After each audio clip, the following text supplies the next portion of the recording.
राधे राधे संगत जी, मैं बिमला माँ। आज हम भगवान गणेश जी की पूजा की एक बहुत ही सरल और श्रद्धा से करने वाली विधि जानेंगे। देखिए, अगर किसी के घर में कर्ज है या शादी विवाह या संतान प्राप्ति या बच्चे सफल नहीं हो रहे हैं, तो आप गणेश जी की पूजा कीजिए। चाहे 7 बुधवार कीजिए, चाहे 21 बुधवार कीजिए, और या सुबह कीजिए या शाम कीजिए, कोई दिक्कत नहीं है उससे। आप अपनी श्रद्धा के अनुसार समय निकाल सकते हैं। पहले एक चौकी लीजिए, पीले वस्त्र बिछाइए उस पर, फिर गणेश जी को स्थापित कीजिए। चाहे आप प्लेट में कीजिए या मतलब आप उनकी छवि भी लगा सकते हैं। फिर उन्हें स्नान कराइए। स्नान दूध जल आप जो भी आपकी श्रद्धा हो उससे करवा दीजिए। स्नान कराने के बाद ये दूध गमले में डाल दीजिए। गमला तुलसी को छोड़कर किसी में भी डाल सकते हैं, कोई दिक्कत नहीं है। स्नान कराने के बाद प्रेम पूर्वक उन्हें स्थापित कीजिए और वहाँ पे अक्षत जरूर दीजिए, क्योंकि गणेश जी को ऐसे स्थापित नहीं करते हैं, अक्षत जरूरी है। फिर उन्हें माला पहनाइए। कोशिश करें कि पीले गेंदे के फूल ही अर्पित कीजिए, क्योंकि गणेश जी को पीले वस्त्र पीली चीज़ें बहुत पसंद है। फिर 11 या 21 दूर्वा भी अर्पित कीजिए।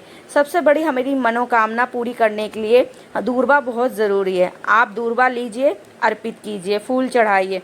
फिर मौली चढ़ाइए। मौली में आप अपनी इच्छा के अनुसार गांठ लगाइए। वो गांठ 2 हो या 3 हो, आप अपनी जितनी भी इच्छा है उसमें गांठ लगा के और मौली के अंदर बांध दीजिए। जो दूर्वा है उसके अंदर बांध दीजिए, और वो मौली और वो दूर्वा जब तक आपकी मन्नत पूरी ना हो वो आप अपने पास रखिएगा, और जब आपकी मन्नत पूरी हो जाए तब उसको विसर्जित के मैं बताऊंगी। फिर मौली को अर्पित कर देंगे गणेश जी को, और उसके बाद हम केला जो भी आपके पास फल हो वो आप अर्पित करें, जल अर्पित करें, दिया जलाएं, दिए के नीचे आप चावल अक्षत डालें, और फिर उसके बाद भगवान की आरती करें और कथा सुने। गणेश जी को भोग लगाइए। भोग में आप अपनी इच्छा से लड्डू चढ़ा दीजिए, खीर चढ़ा दीजिए, केला चढ़ा दीजिए, जो आपको अच्छा लगे आप वो चढ़ा सकते हैं। ये 7 बुधवार तो ज़रूर कीजिए, इससे आपकी मनोकामना ज़रूर पूरी होगी। ये मेरी सच्ची श्रद्धा और मेरे अनुभव से मैं बता रही हूँ। मेरी भी पूरी हुई है और आपकी भी पूरी हुई होगी। आप सभी के घर में ये खुशियाँ आएंगी अगर आप एक सच्ची मन्नत मांग के करेंगे। तो आपको ये देखना, आपको रास्ता ज़रूर नज़र आएगा। भगवान गणेश जी सबको रास्ता देते हैं। सर्वप्रथम पूजन ये है, और इसमें सबसे मेन पूजा होती है मूंग और धनिया।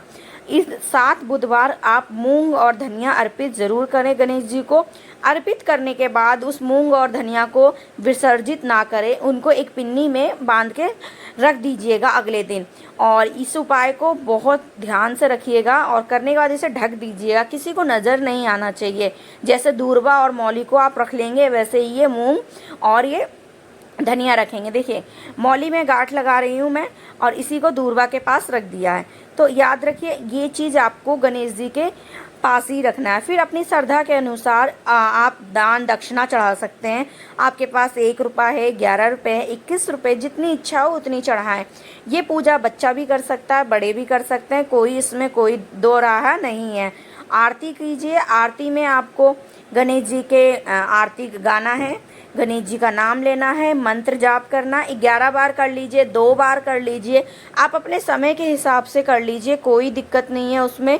फिर लास्ट में एक उपाय करना है कि गणेश जी को सिंदूर जो होता है उन्हें बहुत प्रिय है, तो उन्हें मस्तक पे सिंदूर लगाना है। शुरू में तिलक लगाना है और लास्ट में मस्तक पे सिंदूर लगाना है, उनके माथे पे और हाथ पे।